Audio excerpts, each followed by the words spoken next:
ब्रह्मानंदं परमसुखदं केवलं ज्ञानमूर्तिं द्वन्द्वातीतं गगनसदृशं तत्त्वमस्यादिलक्ष्यम् एकं नित्यं विमलं मचलं सर्वादिसाक्षीभूतं भावातीतं त्रिगुणरहितं सद्गुरुं तं नमामि. प्रस्तुत प्राप्त प्रसंगी प्राप्तस्थळी अत्यंत दुःखित अंतकरणानं उपस्थित असणारे सर्व माता भगिनी पुरुषवर्ग, आपण किम निमित्ताने या ठिकाणी उपस्थित झालेलो आहोत याचं निमित्त सगळ्यांना माहिती आहे.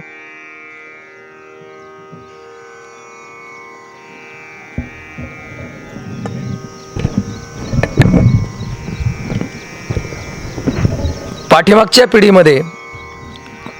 पिढीमध्ये शैक्षणिक सेवा करताना आमचे सकाराम पथवे गुरुजी यांच्या सौभाग्यवती कैलासवासी गंगा भागीरथी हौसाबाई सकाराम पथवे यांच्या निष्क्रिय विधीच्या निमित्ताने या ठिकाणी आपण सर्वजण उपस्थित आहोत. या अकोले तालुक्याच्या जडणघडणीमध्ये ज्यांनी या समाजाचं नेतृत्व केलं, या परिसराचं नेतृत्व केलं, अशा माजी पंचायत समिती सदस्या गंगा भागीरथी कैलासवासी हौसाबाई सकाराम पथवे यांच्या दशक्रिया विधीच्या निमित्तानं आपण या ठिकाणी उपस्थित झालेलो आहोत. या ठिकाणी उपस्थित असणारी सर्व मंडळी आपण देहलग नातलग आणि जीवलग या अनुबंधानं या ठिकाणी उपस्थित झालेला आहात. यामध्ये या अकोले तालुक्याचं वारकरी संप्रदायाचं भूषण आमचे हरिभक्तपरायण उघडे बाबा उपस्थित आहेत. तसेच आमचे गारवाडीचे आमचे हृदय संमित्र पोलीस पाटील उपस्थित आहेत. या सर्वांचे मी या परिवाराच्या वतीनं, पथवे परिवाराच्या वतीनं स्वागत करतो.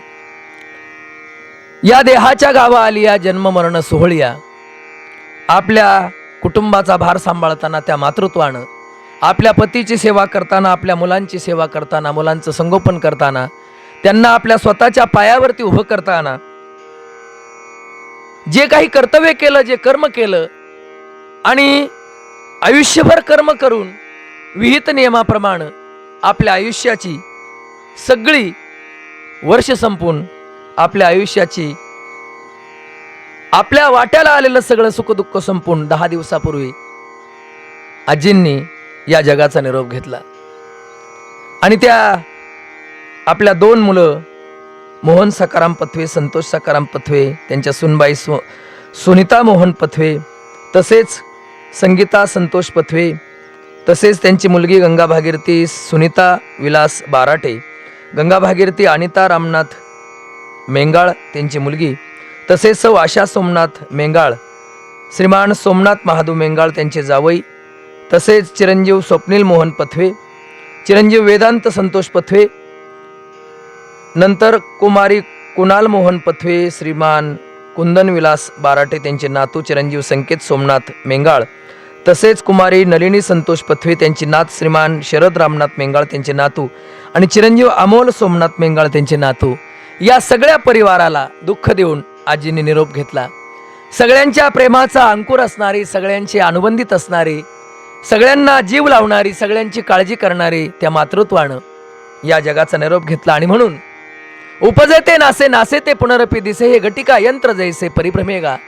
अतिशय आयुष्याची सर्व स्वप्न, आयुष्यामध्ये आपल्या मनामध्ये असलेली इच्छा पूर्ण करून, आपल्या मुलांना सुनांना स्वतःच्या पायावरती उभं करून, आपल्या पतींनी दिलेले कर्तव्य पार पाडताना त्यांना स्वतःच्या पायावरती उभं करून या जगामध्ये समर्थ अशा प्रकारच्या व्यवसायांमध्ये त्यांनी उभं केलं आणि तृप्ती होऊन त्यांनी या जगाचा निरोप घेतला. आणि म्हणून या भगवंतानं आपल्याला मनुष्य देह प्रदान केला, ज्या भगवंतानं आपल्याला मनुष्य रूपी देहामध्ये प्रवेश करण्यास समर्थ केलं, या सृष्टीची निर्मिती करताना 83,99,999 इतक्या प्राण्यांची निर्मिती करण्यात आली. आणि या सगळ्या प्राण्यांचं संगोपन करण्यासाठी, सगळ्यांना सांभाळण्यासाठी 84 लक्ष या आकड्याचा मनुष्य प्राणी जन्माला भगवंतानं घातला. आणि त्यानं या सगळ्या सृष्टीचं सृजन करावं, त्यानं या सृष्टीमध्ये सर्वांचं पालन पोषण करून स्वतःची सुखदुःख वाटून घेताना भगवंताचं नामस्मरण करावं, या हेतूनं, या उदात्त हेतूनं भगवंतानं मनुष्य देह जन्माला घातला.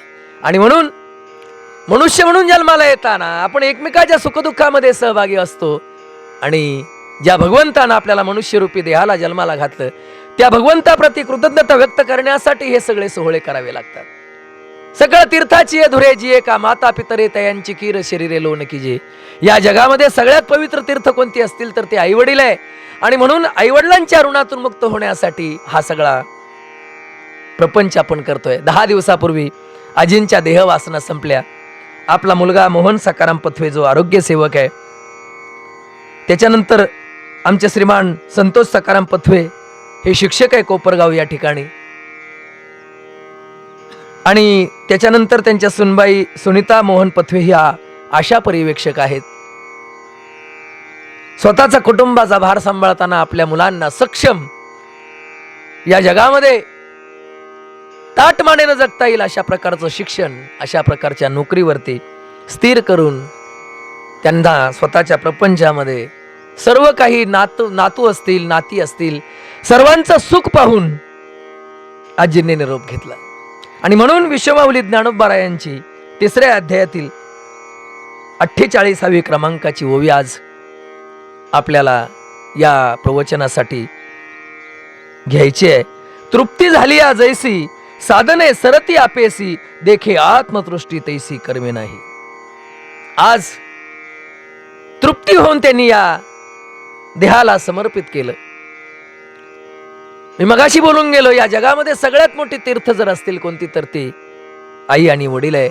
सगळ्यात अगोदर आमच्या सगळ्या संत मंडळींनी आपल्या आई वडिलांबद्दल कृतज्ञता व्यक्त केली. या जगामध्ये कोणतीही पात्रता नसताना जे देतात ते आई वडील असतात. आई आपल्याला शरीर देते, वडील आपल्याला नाव देत असतात. आणि म्हणून त्या आईच्या प्रति कृतज्ञता व्यक्त करण्यासाठी तिच्या ऋणातून मुक्त होता आलं पाहिजे. आईच्या ऋणातून कधीच कुणाला मुक्त होता येत नाही, तो किती मोठा समर्थ जरी असला तरी सुद्धा. परंतु आईचं पुण्य जितकं असेल त्या पुण्याईनं त्या मुलाचा संसार, त्याची प्रगती ही तितक्या परीनं उत्तम अशा स्थानाकडे आपल्याला घेऊन जाते. आणि म्हणून आईचं पुण्य, आईचे आशीर्वाद फार मोठे असतात. भगवंतानं एकदा महर्षी नारदांनी प्रश्न विचारला भगवंताला. त्या काळामध्ये सत्ययुगामध्ये रावणाकडून होणारा अमानुषपणा, रावणाकडून होणारे ती असत्य कृत्य, अघोरी कृत्य, या सगळ्यांच्या बद्दल महर्षी नारदानं भगवंताकडे विचारणा केली. सांगितलं, या रावणाचा प्रतिबंध कोणी करू शकत नाही का? त्याने एवढी अराजकता माजवली आहे, एवढ्या साधू महात्म्यांना त्रास देण्याचं काम चालू आहे. महर्षी नारदांना दिलेलं उत्तर मला तुम्हाला सांगायचंय. त्यांनी सांगितलं, जोपर्यंत आई जिवंत आहे ना तोपर्यंत रावणाचा कुणीच घात करू शकत नाही, त्याचा नाश करू शकत नाही. कारण आईचं पुण्य सगळ्यात जास्त रावणाच्या पाठीशी उभं आहे. जोपर्यंत त्याची आई रावणाच्या कपाळाकडे पाहते ना तोपर्यंत कधीच रावणाचा कोणी पराभूत करू शकत नाही. मातृभक्त सगळ्यात जास्त या जगाच्या पाठीवर सगळ्यात मोठा मातृभक्त जर कोण असेल तर तो रावण होता. आणि मग ज्या वेळेस रावणाच्या आईनं शेवटचा श्वास घेतला त्यानंतर त्याचं पाप वाढायला सुरुवात झाली आणि पुण्य कमी व्हायला सुरुवात झाली. या जगामध्ये जितके काही महात्मे होऊन गेले, जितके काही शूरवीर होऊन गेले, छत्रपती शिवाजी असतील, साने गुरुजी असतील, ही सगळी मोठमोठी मंडळी फक्त आपल्या आईवडिलांच्या पुण्याईवरती मोठी झाली. या जगामध्ये त्यांना नावलौकिक प्राप्त झाला. आणि म्हणून त्या मातृत्वाच्या ऋणातून मुक्त होण्यासाठी हा सगळा प्रपंच करायचा आहे. 10 दिवसापूर्वी आईंनी आपल्या मुलाच्या घरी कोपरगाव या ठिकाणी शेवटचा श्वास घेतला. देहवासना संपल्या. सगळ्यांना शोक झाला, सगळ्यांना दुःख झालं. ज्या आईनं आपल्याला लहानचं मोठं केलं, आपल्या जन्माच्या अगोदर 9 महिने त्या मातृत्वानं आपल्याला आपलेसं केलं आणि आपलं अखंड आयुष्य आपल्या सुखासाठी समर्पित केलं. स्त्रीचं जीवन हे फक्त आणि फक्त समर्पण आहे. फक्त आणि फक्त समर्पण. लहानपणापासून आईवडिलांकडे वाढल्यानंतर वयाच्या 20-21 वर्षापर्यंत पूर्वी अगदी 16 वर्षापर्यंत 16व्या वर्षीच पूर्वीच्या काळी लग्न लावून दिली जात होती. काही कळत नव्हतं त्या काळामध्ये. परंतु फक्त आपल्या आईवडिलांनी सांगावं आणि मुलींनी ऐकावं अशाच पद्धतीची परिस्थिती होती. आत्ताचा काळ बदललाय. या सगळ्या शिक्षणामुळं आपण प्रत्येक गोष्टीचा व्यवहाराने विचार करायला लागलो आणि म्हणून सुखदुःखापासून बाजूला गेलो. आज आपल्याला कुटुंबामध्ये, आपल्याला प्रपंचामध्ये जर दुःख भोगावं लागत असेल तर या दुःखाचं कारण एकमेव आपली त्या सुखाबद्दल विचार करण्याची पद्धत बदललेली आहे आणि म्हणून आपल्याला सुख भोगत नाही. पूर्वीच्या काळी 2 वेळचं जेवण जरी मिळालं तरी सुद्धा माणसं आयुष्यामध्ये अतिशय आनंदाने जगत होती. या वसुंधरेनं दिलेलं अन्न हे आपल्यासाठी किती मोलाचं आहे आणि ही वसुंधरा आपल्याला सांभाळते. दररोज नतमस्तक होताना त्या वसुंधरेनं आपल्याला सुंदर अशा प्रकारचं अन्न द्यावं, सकस अन्न द्यावं. महत्वाचं म्हणजे ही विज्ञापना पूर्वीच्या काळची लोक करत होती आणि म्हणून कमी अपेक्षा असणारी माणसं सुखानं नांदत होती.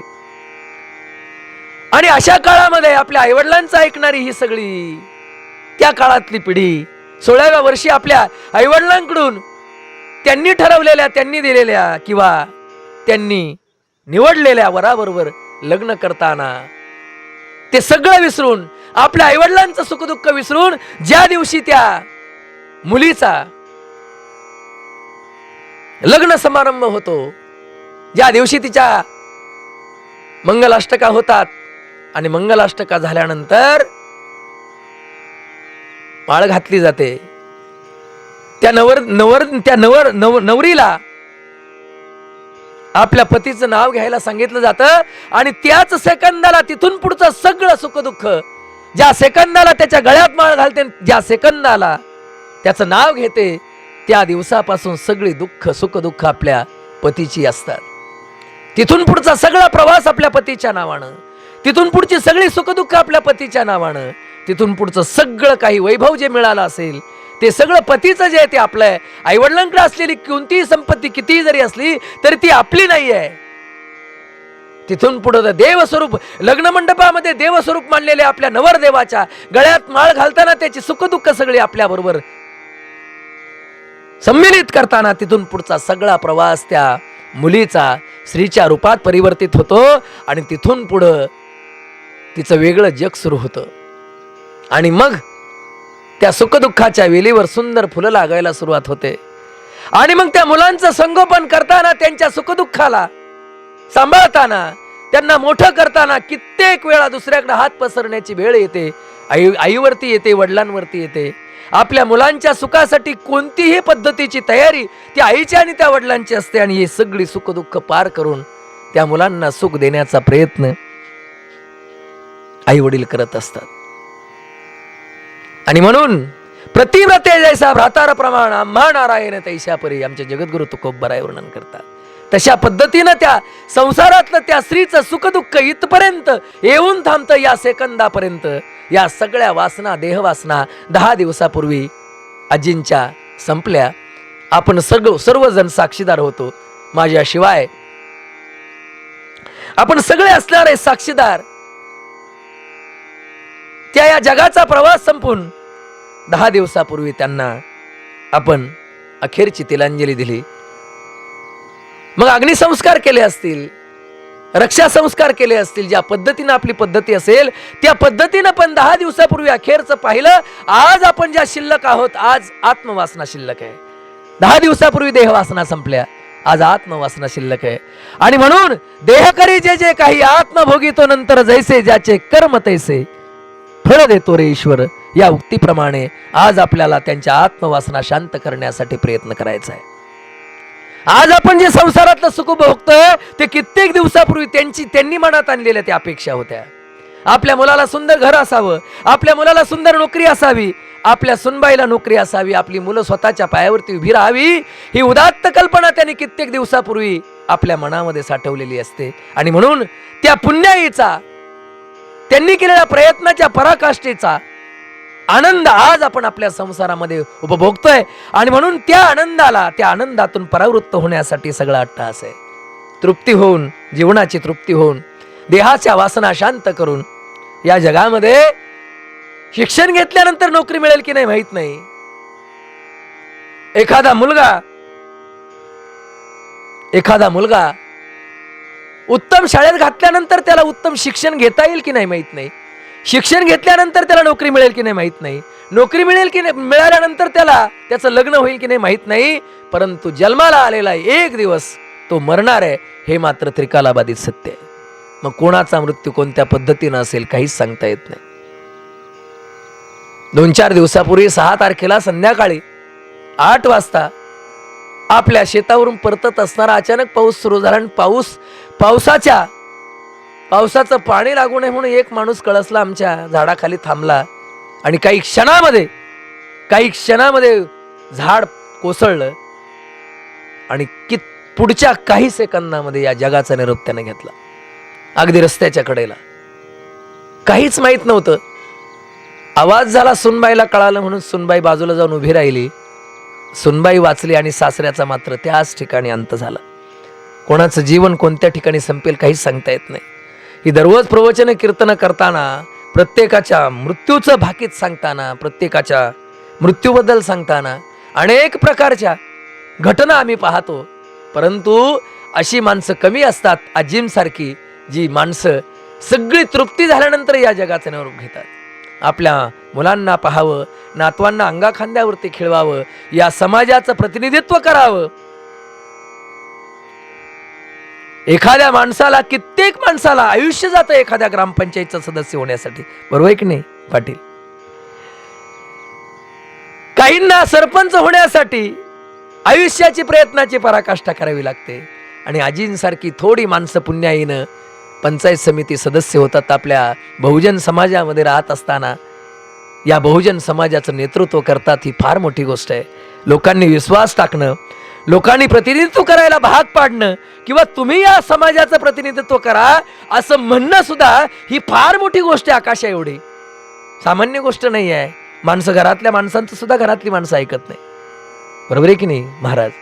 आणि म्हणून हे सगळं सौभाग्य प्राप्त होताना किती पुण्य जमा केलं असेल त्या मातृत्वानं, आणि ते सगळं पुण्य आपल्या मुलांकडे प्रदान करताना आज ती मुलं स्वतःच्या पायावरती उभी आहेत.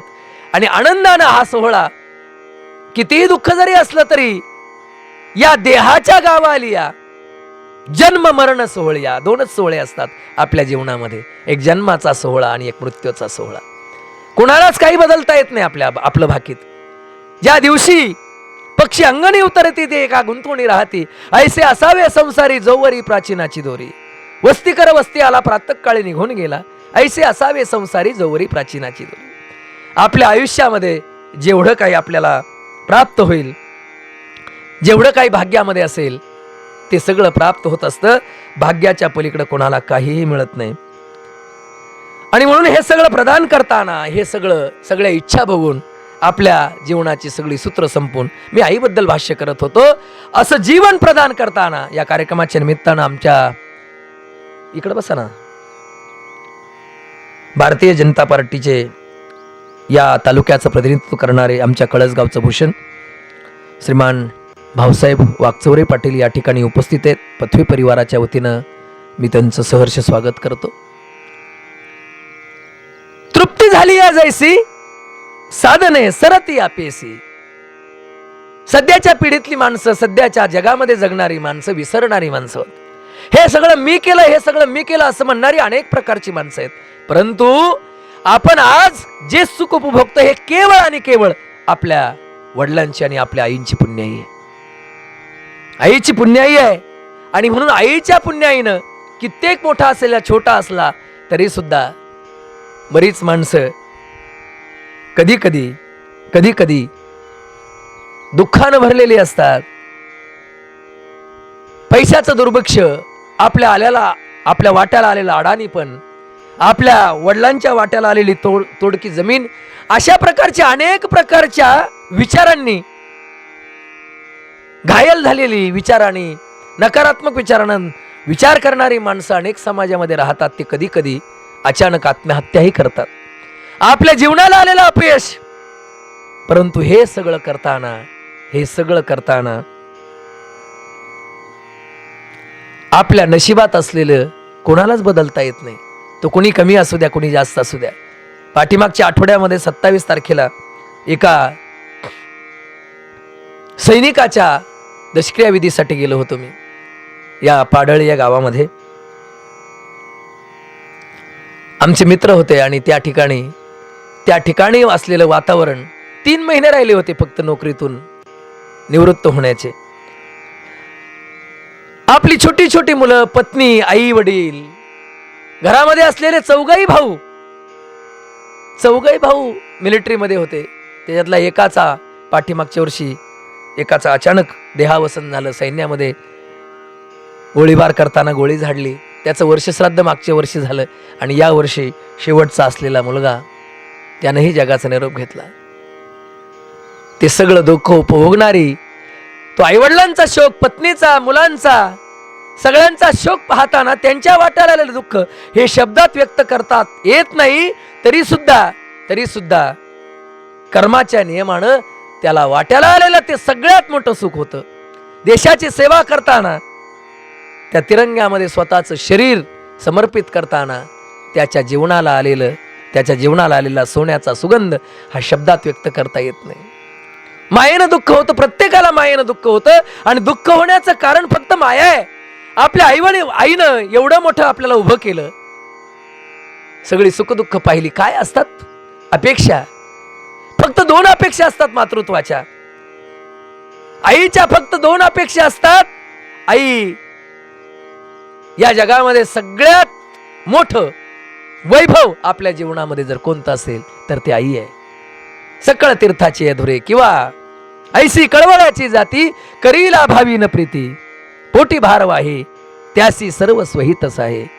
आमचे जगद्गुरु तुकोबा आहेत आणखीन पुढे सांगतात, अर्भकाचे साठी पंथी हाती धरिली पाटी, ऐसे संत जगी क्रिया करुणी दाविती अंगी, बालकाचे चाली माता जाणुनी पाऊल घाली. आई लहानपणी बोलायला शिकवते, तीही बोबडी बोलते. आई लहानपणी चालायला शिकवते, तीही त्याच पद्धतीनं चालते. चालताना, बोलताना, त्या भावना व्यक्त करताना, त्या मुलाला नटवताना आपल्या मुलानं या समाजामध्ये सुंदर बोलावं, सुंदर राहावं, सुंदर शिकावं, या सगळ्या भावना आपली आई व्यक्त करत असते. आणि म्हणून सगळ्यात मोठ्या तीर्थांमध्ये आईला सगळ्यात मोठं तीर्थ म्हणून आमच्या संतांनी गौरवलेलं आहे. हे सगळं सुख प्रत्येकाने विचार केला पाहिजे. ज्या माणसांना वाटतं हे मी केलं, आपल्याला काहीच करता येत नाही. ही वसुंधरा आपल्याला आपलं पालन पोषण करते. ही वसुंधरा आपल्याला अन्न देते, म्हणून अन्नाचा घास खाताना, प्रत्येक वेळेस अन्नाचा घास खाताना या धरणीबद्दल कृतज्ञता व्यक्त केली पाहिजे. हे अन्न एका दिवसाचं नाहीये, एका दिवसामध्ये आलेलं नाहीये. हे अन्नदान खाताना, कोणत्याही अन्नाचं सेवन करताना, ताट मांडलेलं समोर ठेवताना एकदा त्या अन्नाकडे पाहून विचार करा. अन्नाकडे पाहून एकदा विचार करा. त्यामध्ये असणारे पदार्थ 10-12 प्रकारचे पदार्थ समोर ठेवलेले असतात. मग त्याच्यामध्ये कोणकोणते पदार्थ असतात हे मी सांगत नाही, परंतु त्या प्रत्येक पदार्थाला स्वतंत्रपणे पाहताना प्रत्येकाचा प्रवास वेगवेगळ्या दिशेचा आहे, प्रत्येकाचा प्रवास वेगवेगळ्या दिवसाचा आहे आणि प्रत्येकाचा प्रवास वेगवेगळ्या मातीतला आहे. सगळ्यात महत्वाचं, वेगवेगळ्या मातीतला प्रवास करून, वेगवेगळ्या राज्यातला प्रवास करून, वेगवेगळ्या दिवसांचा प्रवास करून ते सगळे पदार्थ आपल्या अन्नाचा घास होण्यासाठी आपल्यापर्यंत येऊन पोहोचलेत, आपल्या अन्नाचा घास झालेत. आणि म्हणून त्या सगळ्या प्रवासाचा स्वतंत्रपणे विचार करताना आपल्या अन्नाचा सुगंध होण्यासाठी, स्वाद होण्यासाठी आलेलं मीठ, समुद्रापासून वेगळं झालेलं मीठ कित्येक दिवसाचा प्रवास करून आपल्यापर्यंत आलंय, आपल्या अन्नाचा घास होण्यासाठी आलंय. आणि आपल्या अन्नाचा घास होण्यासाठी येताना आपल्या पदार्थांमध्ये आपल्याला अन्न सेवन करताना त्याची चव चांगली यावी, यासाठी स्वतःचं अस्तित्व संपवून एवढ्या मोठ्या विशाल समुद्रातून बाहेर पडलेलं ते मीठ ते आपल्यापर्यंत येतं, आपल्या अन्नाचा घास होतं, आपल्या अन्नाचा स्वाद वाढवतं. आणि म्हणून अन्न खाताना आपण प्रत्येक त्या सगळ्या अन्न पदार्थांना एकाच वेळेस साष्टांग प्रणिपात केला पाहिजे. आणखीन एक, त्याच्यामधला प्रत्येक पदार्थाचा प्रवास हा कालचा नाहीये. काल शेतामध्ये अन्न उगवलं आणि आज आपल्या अन्नाचा घास झाला असं नाहीये. काल भात पेरला आणि आज आपण शिजवलं असं नाहीये. ती मिरचीचा प्रवास कधीचा असेल, त्या हळदीचा प्रवास कधीचा असेल, त्या जिऱ्याचा प्रवास कधीचा असेल, याचा स्वतंत्रपणे विचार करताना ती बाजरी कधी तिनं शेत सोडलं असेल, त्या गव्हानं कधी शेत सोडलं असेल? हा स्वतंत्रपणे प्रत्येकाचा प्रवास करताना, प्रत्येकाचा प्रवास कुणाचा 3 महिन्याचा आहे, कुणाचा 4 महिन्याचा आहे, कुणाचा 8 महिन्याचा आहे, कुणाचा 10 महिन्याचा आहे, कुणाचा 12 महिन्याचा प्रवास आहे. 12 महिन्यापूर्वी उन्हाळ्यात बाहेर पडलेलं ते मीठ कित्येक दिवस त्या ठिकाणी पडलेलं होतं जमिनीमध्ये, समुद्रामध्ये. त्यानंतर कुणीतरी ते ट्रकमध्ये गोळा करून आणलं, कुणीतरी ते कारखान्यांमध्ये गेलं, त्याच्यानंतर ते बारीक झालं, त्याच्यानंतर गोणीमध्ये आलं आणि कित्येक दिवस ते दुकानाच्या बाहेर कित्येक दिवस सडत पडलं. त्याला कोणी दुकानात घेत नाही. घेतं का बाबा त्याला कोणी दुकानात घेत नाही. त्या दुकानातून बाहेर पडलेलं ते मीठ कित्येक दिवस तिथं होतं. त्यानंतर कधीतरी ते आपल्या किराणा दुकानात आलं आणि कधीतरी ते आपण आणलं. त्याचा प्रवास किमान 8 महिन्याच्या पुढचा आहे. आणि हे सगळे पदार्थ आपला अन्नाचा घास होण्यासाठी एवढे सगळे जमून आपल्या घरी आपण आणलेत आणि आपल्या अन्नाचा घास झालेत. हे सगळं करताना, जेवण करताना प्रत्येकानं विचार केला पाहिजे, या वसुंधरेनं स्वतःला जाळून, स्वतःला पोळून, स्वतःवरती ऊन वारा घेऊन आपला अन्नाचा घास होण्यासाठी प्रयत्नाची पराकाष्ठा केली. अन्न खाताना जसा हा विचार केला पाहिजे, तसं प्रत्येकानं आपल्या जीवनाचं सुख उपभोगताना हा सगळा सुखाचा घास केवळ आणि केवळ आपल्या आईवडिलांनी कित्येक दिवस उन्हामध्ये काम केलंय, कित्येक दिवस लोकांच्या बांधावरती मोलमजुरी केली आहे, लोकांकडून कित्येक वेळेस उसनं पीठ आणून आपल्याला अन्न घातलंय. हा विचार सुखाचा घास घेताना आपण केला पाहिजे. या शरीरातला रक्ताचा प्रत्येक कण हा आपल्या आईनं आपल्याला कोणत्याही प्रयत्नाशिवाय फुकट दिलेला आहे. आणि म्हणून या जगामध्ये ज्यांनी मातृत्वाची सेवा केली, ज्यांनी हे मातृत्व आपलंसं केलं, आपण याचा विचार करत नाही. कधी छोट्या छोट्या गोष्टीचा कधीच विचार करत नाही. एखादा प्राणी, त्या प्राण्याला मारताना, त्याचे छोटे छोटे तुकडे करताना, त्याही प्राण्याला आपल्यासारखीच नातेवाईक आहे, त्याही प्राण्याला आपल्यासारखीच आई आहे, त्याही प्राण्याला आपल्यासारखाच भाऊ आहे. फक्त त्याला भावना व्यक्त करता येत नाही. परंतु माणूस नावाचा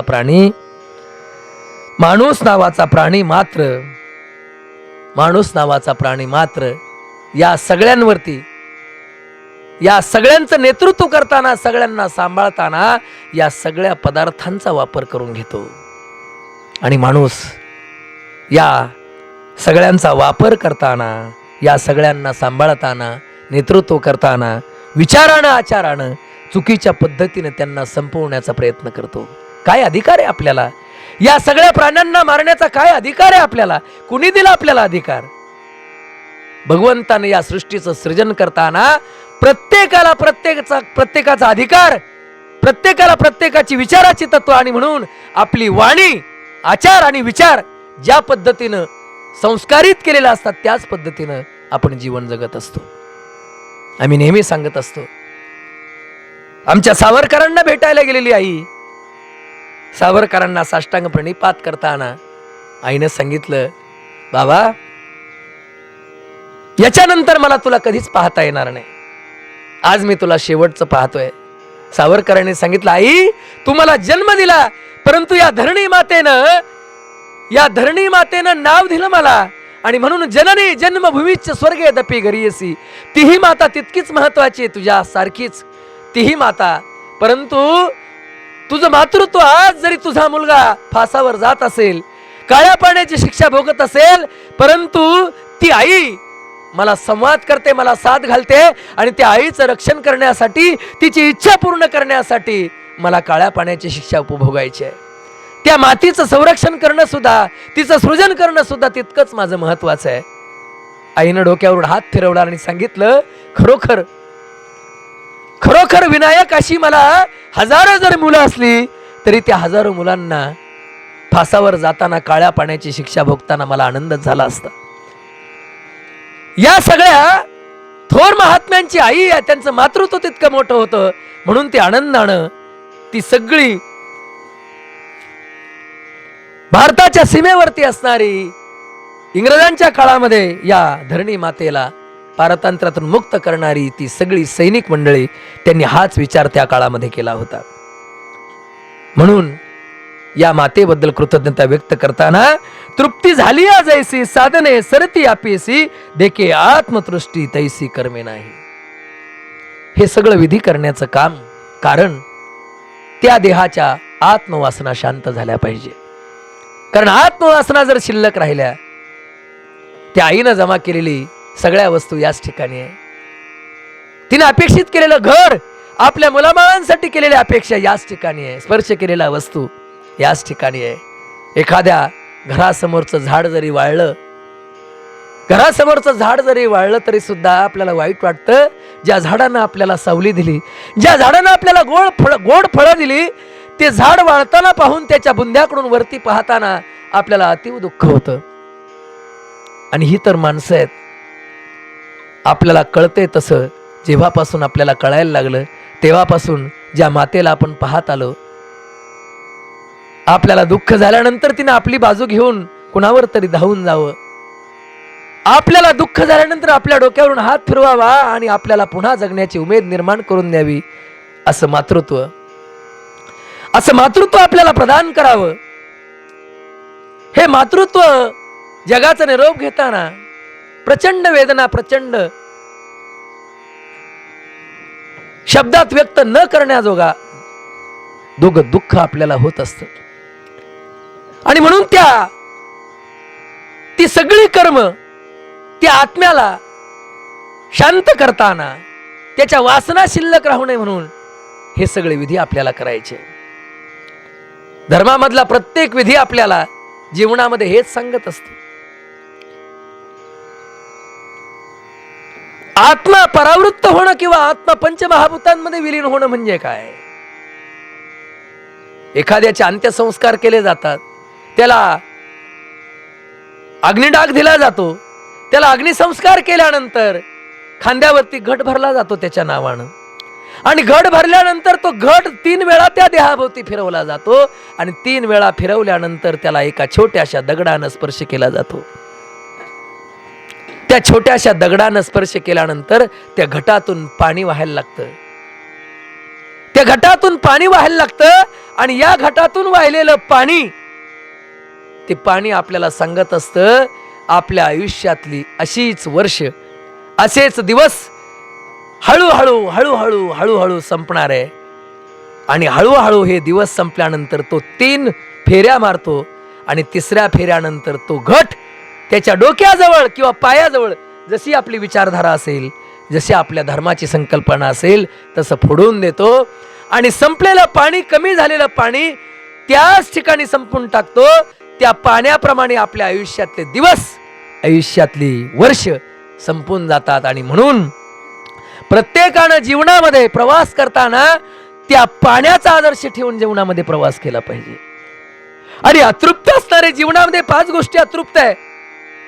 या 5 गोष्टी अतृप्त, त्या 5 गोष्टींमधले एक गोष्ट त्या ठिकाणी उपस्थित असते. त्या वस्तूपुढे किंवा त्या पदार्थांपुढे आपल्याला त्या घटाचा घटस्फोट करायचा असतो.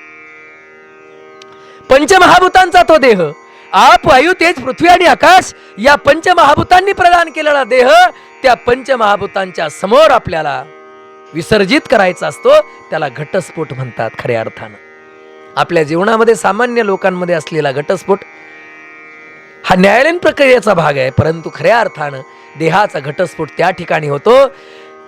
कोणत्या ठिकाणी होतो तर ती अतृप्त वस्तू समोर असते. त्या वस्तूचं नाव आहे अग्नी, जो कधीच तृप्त होत नाही. 5 अतृप्त गोष्टी आहे जीवनामध्ये. जठरो, जननी, जारा, जातवेदो, जलाशया. 5 जकार सांगितल्या तृप्तीचे आमच्या वारकरी संप्रदायाच्या मंडळींनी. त्याची तृप्ती कधीच होत नाही. माणूस आयुष्यभर ते तृप्त करण्याचा प्रयत्न करतो. त्या 5ची तृप्ती कधी होत नाही. आणि अशा 5 अतृप्त आहे. आणि या 5 अतृप्तीला तृप्त करण्यासाठी जीवनाचा आपल्याला अट्टहास आहे. त्याच्यामध्ये पहिली अतृप्ती आहे जठरो.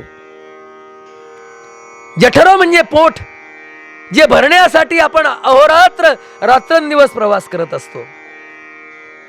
मला पहिल्या शब्दावरती बोलायचं, फक्त तृप्ती या शब्दावरती बोलून मी थांबणार आहे, कारण माझी ओवी एवढ्याच्यानं संपणार नाही. अजून दोन प्रवचनं ती ओवी संपवण्यासाठी लागतील.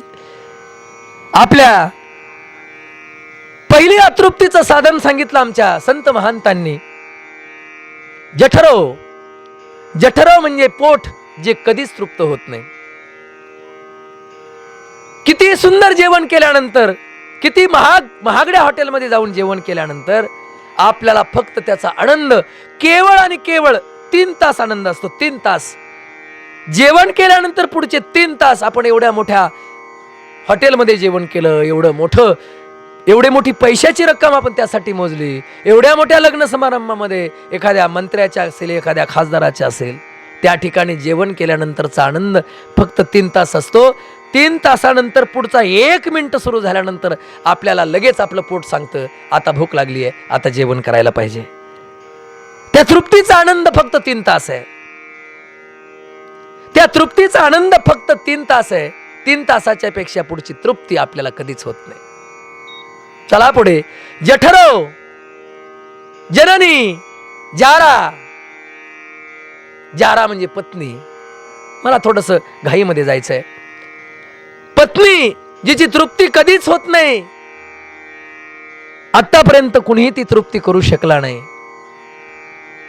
हे आणा ते आणा, ते आणा हे आणा ते आणा, हा आणा करता करता आयुष्याची सगळी वर्ष संपून जातात, परंतु आपल्या पतीकडून त्या पत्नीची कधीच तृप्ती होताना आपल्याला दिसत नाही किंवा वाटत नाही. आणि आतापर्यंत कोणत्याच माणसानं ती तृप्ती केल्याचं अजिबात पुराणात सुद्धा आठवत नाही. म्हणून अतृप्तीचं तिसरं साधन सांगितलं जारा. आणि जात वेदो म्हणजे अग्नी, ज्याच्यामध्ये टाकल्यानंतर आणि जितक्या तुम्ही समिधा टाकाल तितका जास्त भडका त्याचा तयार होतो. तो अग्नी आपलं उदरभरण करतो. त्या अग्नीशिवाय अन्न तयार होत नाही. त्या अग्नीशिवाय आपला शेवट सुद्धा होत नाही. त्या अग्नीशिवाय कुठलाच विधी आपला संपन्न होत नाही. त्या अग्नीच्या साक्षीनं कोणत्याच प्रकारचं सुखाचं आणि दुःखाचं सुद्धा कर्तव्य, ती पूर्ती सुद्धा आपल्याला होत नाही. आणि म्हणून तो अग्नी अतृप्तीचं सगळ्यात महत्वाचं साधन आहे. त्या अग्नीनं आपली तृप्ती होत नाही. बाबा, मला जे मान्यवर आले त्यांचा नामोल्लेख करून द्या. त्यांचा नामोल्लेख मला करता येईल. या ठिकाणी कार्यक्रमाच्या निमित्तानं उपस्थित असणारे आमचे जे मला समोर दिसत आहेत, जे परिचयाचे आहेत, त्यांचा नामोल्लेख मी केला आहे, परंतु जे परिचयाचे नाहीत, आमचे राजू पाटील आलेले आहेत, आमचे भाऊसाहेब पाटील वागचौरे आहेत, आमचे डोंगरे गुरुजी आहेत, डोंगरे सरजी आहेत, अनेक मान्यवर मंडळी पाठीमागे आजूबाजूला उपस्थित आहेत. आमचे मेंगाळ साहेब आलेले आहेत. रामकृष्ण हरी. मी अतृप्तीची साधना सांगत होतो. या गोष्टी तृप्त करण्यासाठी माणसाचं आयुष्य संपून जातं, परंतु ज्या अतृप्त गोष्टी आहेत त्यांची कधीच तृप्ती होणार नाही, हे लक्षात ठेवा. विचारानं जगलं पाहिजे. ज्या माणसाला विचाराचा आधार आहे, कोणाची तरी संगती आहे, तोच माणूस या जीवनामध्ये प्रगती करतो. म्हणून कुणाच्या जीवनामध्ये प्रवास करताना कुणाच्या तरी विचारानं जगलं पाहिजे. या संतांच्या शब्दांची पूजा करताना आम्ही जीवनाचा प्रवास करतो. याच प्रवरा नदीच्या तीरावरती आमच्या विश्वमाऊली ज्ञानोबरायांनी ज्ञानेश्वरी नावाचा पवित्र ग्रंथ लिहिला. या महाराष्ट्रातल्या मातीतला कुठलाच माणूस विचारानं दुर्बळ असू नये, आणि म्हणून त्या ज्ञानेश्वरीची रचना करताना माझ्या प्रवरा नदीच्या तीरावर सुंदर ग्रंथाची रचना केली. हा विचार या महाराष्ट्राच्या मातीवर सगळ्यात महत्वाचं, सगळ्यात मोठा विचार माझ्या प्रवरा नदीच्या तीरावर मांडला. आणि या प्रवरा नदीच्या तीरावर राहणाऱ्या, दिवास करणाऱ्या लोकांची आत्महत्या करण्याची पाळी त्यांना येते, आणि त्या आत्महत्या करणाऱ्या लोकांची प्रवचन करण्याची पाळी ज्यावेळेस आमच्यावर येते, त्यावेळेस आम्हाला या तालुक्यामध्ये, या जिल्ह्यामध्ये, या प्रवरा नदीच्या तीरावरती जन्म घेतल्याचं दुःख आमच्या वाट्याला येतं. याचं कारण तृप्तीचं रहस्य, अतृप्तीची साधनं माहीत नसल्यामुळे हा सगळा अपघात होतो. हे सगळे आघात होत असतात. चला पुढे. मी अतृप्तीची साधना सांगत होतो, नंतर तृप्तीकडे जाणार आहे. या अतृप्तीच्या साधनाचा विचार करताना मी अग्नी अतृप्तीचं साधन सांगत होतो. जो अग्नी, ज्याच्यामुळे जीवनामध्ये कोणतीच आपल्याला सुख दुःख उपभोगता येत नाही, सुखाचा आनंद घेता येत नाही, दुःखाला स्पर्श करता येत नाही. आपल्या जीवनामध्ये अन्नाचा जरी घास घ्यायचा असेल तरी सुद्धा आपल्याला अग्निसाक्षी ठेवून त्या अग्नीबरोबरच आपल्याला अन्न शिजवावं लागतं. इतका महत्वाचा अतृप्तीचं साधन मी अग्नी सांगितलं. आणि शेवटचं अतृप्तीचं साधन मी सांगणार आहे जलाशया, पाणी. अतृप्ती साधन. कितीही पाऊस होऊ द्या, या जगाच्या पाठीवरती 29% जमीन आहे आणि 81% पाणी आहे. सर्वसाधारणपणे सगळ्यांना माहिती आहे. हे सगळं असताना कितीही पाऊस या वसुंधरेमध्ये पडला, कितीही वर्षाला पाऊस पडला तरी समुद्र आपली कधी मर्यादा ओलांडत नाही. जलाशय कधी मर्यादा ओलांडत नाही. तो कमी होत नाही, जास्तही होत नाही. अगदी 4-5 वर्ष पाऊस नाही पडला तर समुद्राची पातळी अगदी कमी होत नाही. आणि एखाद्या वर्षी कितीही पाऊस जरी झाला तर समुद्राची पातळी त्याच्या प्रमाणापेक्षा जास्त होत नाही. कितीही पाऊस पडू द्या, कितीही दुर्भिक्ष होऊ द्या, किती दुष्काळ पडू द्या, परंतु पाण्याचं अस्तित्व, पाण्याची मर्यादा कधी ओलांडली जात नाही. कितीही ओढे नाले एवढ्या सगळ्यांना सांभाळण्याचं सामर्थ्य त्या जलाशयाकडे असतं. आणि म्हणून जलाशय हे अतृप्तीचं साधन आहे.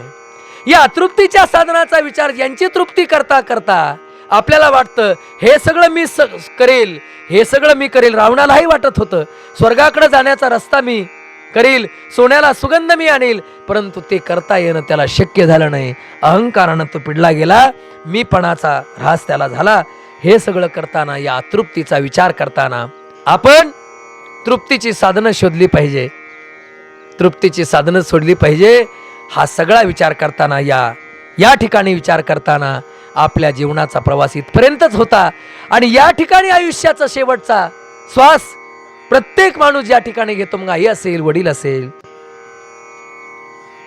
या महाराष्ट्राच्या मातेने एकच फक्त अशी माता होती, त्या मातेनं आपल्या मुलांना फक्त आणि फक्त संप्रदाय शिकवला. तिनं सांगितलं फक्त देवाचं नाव घ्यायचं, बाकी काही करायचं नाही. आपल्या पित्याला सांगितलं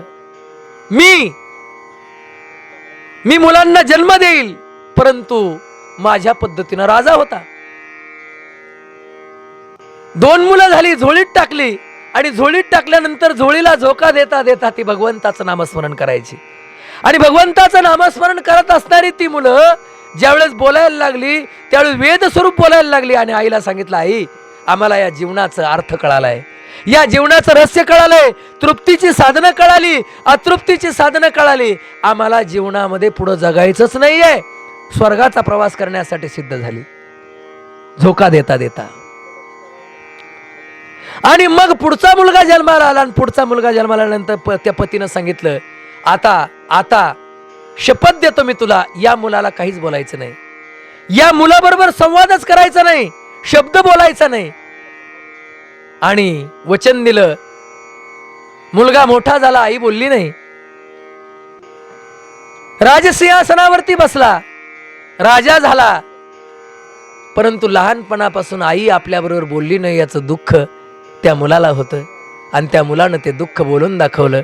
सांगितलं, आई लहानचा मोठा झालो, आतापर्यंत स्वतःच्या पायावरती उभा राहिलो, या नगरीचा राजा झालो, परंतु आई माझ्या जीवनातलं सगळ्यात मोठं दुःख तू माझ्याशी कधीच बोलली नाही. का बरं बोलली नाही? आईनं एक चिठ्ठी लिहून दिली हातावरती, ज्या कागदावरती, आणि सांगितलं, तुझ्या जीवनामध्ये ज्यावेळेस सगळ्यात मोठं दुःख तुझ्या वाट्याला येईल त्यावेळेस या फक्त चिठ्ठीतला विचार वाचायचा. मी तुझ्याशी बोलणार नाही, मी तुझ्या वडिलांना वचन दिलंय. ती चिठ्ठी त्यानं त्याच्या अंगठीमध्ये ठेवली. त्या पतीनं सांगितलं, त्या पद्धतीनं त्याची पुढची जीवनाची दिशा सुरू झाली. एक दिवस या जगातलं सगळं सुख त्याला दुःख वाटायला लागलं. या जीवनातली सगळी सुख त्याला दुःखमय वाटायला लागली. जंगलामध्ये निघून गेला, एका डोंगरावर जाऊन बसला आणि आईचे विचार त्या अंगठीमधून बाजूला काढले, वाचले. आईनं फक्त एकच वाक्य लिहिलं होतं, या जगामध्ये सर्व काही नश्वर आहे, या जगामध्ये फक्त एकच आहे ज्यानं आपल्याला जन्माला घातलं, तो भगवंत.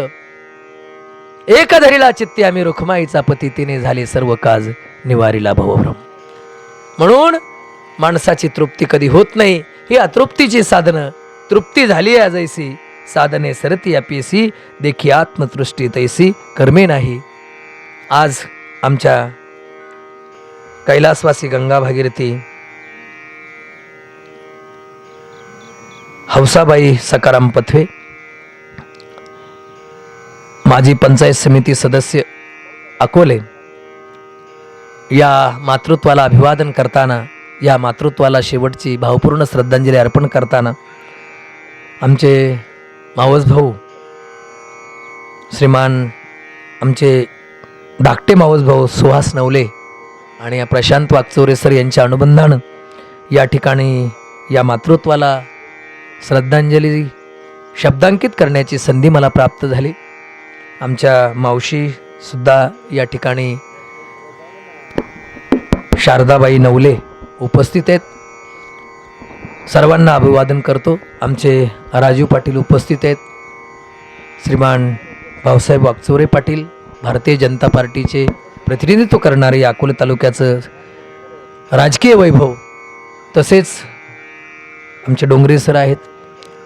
सर्वच मंडळी या कार्यक्रमाच्या निमित्तानं उपस्थित आहेत. आमचे ज्यांच्या बोटाला धरून आम्ही सुरुवातीला पारमार्थिक वाटचाल केली असे आमचे उघडे बाबा उपस्थित आहेत. माझ्या घरातले कार्यक्रम, माझ्या काकांचा सुद्धा दशक्रिया विधीचा कार्यक्रम उघडे बाबांनीच केला होता. आणि म्हणून आमचे हृदय समित्र असणारे वारकरी संप्रदायाची सेवा करणारे सगळे उपस्थित आहेत. जे आईंनी आपल्या मुलांना स्वतःच्या पायावरती उभं केलं असे मोहन सकाराम पथवे, तसेच आमचे व्यवसाय बंधू संतोष सकाराम पथवे शिक्षक आहेत कोपरगावला, सुनीता मोहन पथवे ज्या आशा परिवेक्षक आहेत, यांनी आपल्या दोनही मुलांनी आईची सेवा केली, शेवटपर्यंत सांभाळलं. हे सांगावं लागतं आता आले प्राकर्षानं, हे सांगावं लागतं. कारण अशी मुलं आणि हे सांगण्याची वेळ आली आता. या सगळ्या पैशाच्या जगामध्ये व्यवहाराने विचार करणारी माणसं आपल्या आईवडिलांचा सुद्धा विचार करत नाही. आणि तरीसुद्धा आमच्या मोहनदादांनी आणि संतोषदादांनी, सुनीताताईंनी भरपूर सेवा केली. आईंनी या समाजाचं प्रतिनिधित्व केलं. या अकोले तालुका याची जडणघडण होताना, प्रगतीच्या पथावरती विराजमान होताना या सगळ्या लोकांनी त्या काळामध्ये समाजाचं प्रतिनिधित्व केलं आणि आपल्या समाजाला पुढं नेलं. आणि म्हणून सर्व थरातील मंडळी या उपस्थित आहेत. या सगळ्यांचं पथवे परिवाराच्या वतीनं मी स्वागत करतो, आभार व्यक्त करतो. तृप्ती झाली आहे जैसी साधने सरती अपेसी देखे आत्मतृष्टी तैसी कर्मे नाही, यावर बोलण्याचा प्रयत्न केला. असे अनेक कार्यक्रम यूट्यूबला आहेत. संत चरण सेवा या नावानं माझा यूट्यूब चॅनल आहे. जी टॉकीज फक्त मराठी या सर्व चॅनलवरती आत्तापर्यंत संकीर्तन सेवा, प्रवचन सेवा संपन्न झाल्या. त्यानिमित्ताने या ठिकाणी सेवा करण्याची संधी मला प्राप्त झाली. ज्यांच्यामुळे प्राप्त झाली ते आमचे मावसभाऊ सुहास नवले आणि प्रशांत वागचौरे सर यांना धन्यवाद देऊन पुनश्च एकदा आईंच्या चरणाला विनम्र अभिवादन करून, त्यांच्या स्मृतीला विनम्र अभिवादन करून, त्यांच्या सर्व कर्माला तिलांजली अर्पण करून, त्यांच्या आत्मवासना शांत व्हाव्यात अशी विज्ञापना करून, षड्गुण ऐश्वर्य संपन्न परमात्म्यानं त्यांच्या आत्म्याला चिरशांती देवो अशी विज्ञापना करून मी माझ्या शब्दांना विश्रांती देतो. पुंडलिकावरदे हरिविठ्ठल श्री ज्ञानदेव तुकाराम, पंढरनाथ भगवान की जय, माऊली ज्ञानेश्वर महाराज की जय.